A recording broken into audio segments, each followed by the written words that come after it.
Well, it's another day, and that means more fan testing. I've got quite a few on the docket that I'm going to try to get through tonight. We'll see how much of that I actually managed to accomplish, but this is quite the thing here. This is I'm calling it the Frankenfan. You'll notice that it is basically a Harbor Breeze White Star except black. It's another latex thing. Normally it would have black round tip blades, but no, this one has cane. I don't know if you can, I can't even reach the thing. To move the blades out of the way.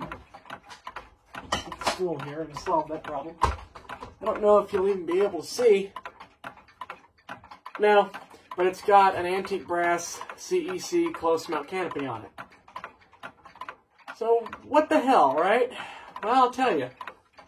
This is a very important childhood fan of mine. This was when I was growing up, when we lived in a house that was built in the 70s, our neighbors who lived next door had this fan in their kitchen. And the story I got concerning it was they bought the house in 1989, 1990, something like that, and they bought a new fan for their kitchen. And when they got it, they decided they would combine parts with the fan that was there previously because they had cane chairs, so they wanted to have cane blades on the fan.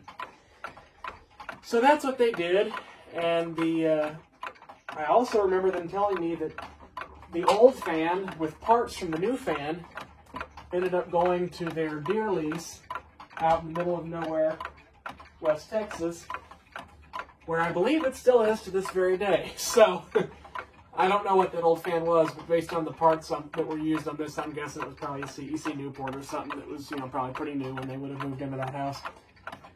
Well, this was in their kitchen for many years, and many years ago, when I was maybe 5 or 6 years old, around the time that we totally gutted and remodeled our house, they were saying that they were at some point going to do that with their house. And I said, well, when you do, I'd like that fan.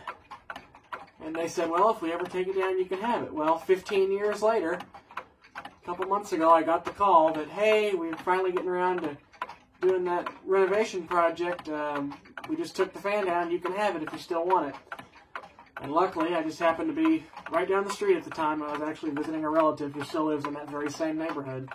And so I ran over there and nabbed it. The other thing to note about this is that it has a hilariously bad capacitor, which I'm going to fix sooner or later, but I wanted to video it before I mess with it. The other thing is when it was installed in their kitchen, it had on the fan, or on the light chain, it had like a hummingbird type, fancy, very vintage pull on it, which I did not get, so I'm assuming they kept that, but I found some online for cheap and actually ordered one, but I have no idea where the hell I put it, so for now it's just not, it's not on it. But anyway, I'll show you how pathetic this thing is. There's actually a video on my channel you can watch. There's your low speed. I don't even know if it's going to keep going or not. It looks like it's going to stall. Yep.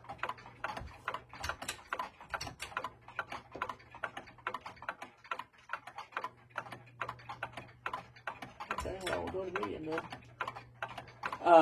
Anyway, there's a video on my channel you can watch from a few years ago of this fan in its original location. But it was a crappy video. I was filming it on the fly.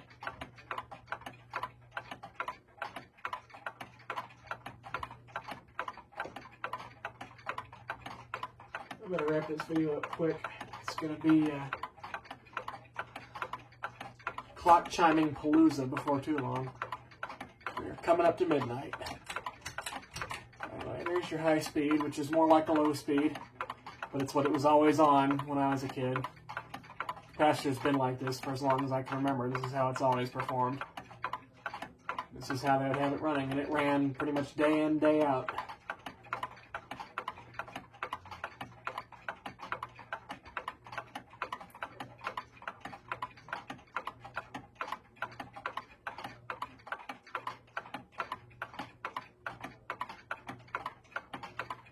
I am going to, as mentioned, I am going to remedy that.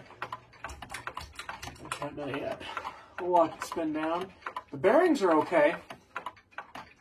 In fact, growing up, I always wondered if it was bearings.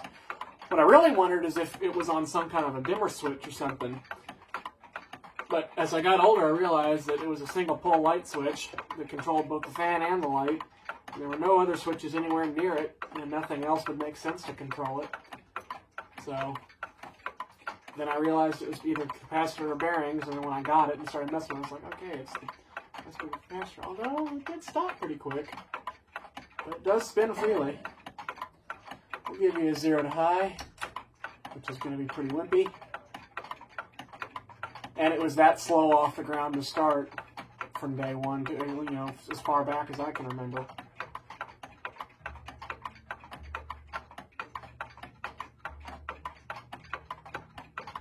Come on, get up there. There you go. Childhood Frankenfan. That's probably what I'll title this video, actually. We'll see how many more I can get through tonight. I've got at least 4 others that I want to try to do. We'll see if I can muster up that much energy or not.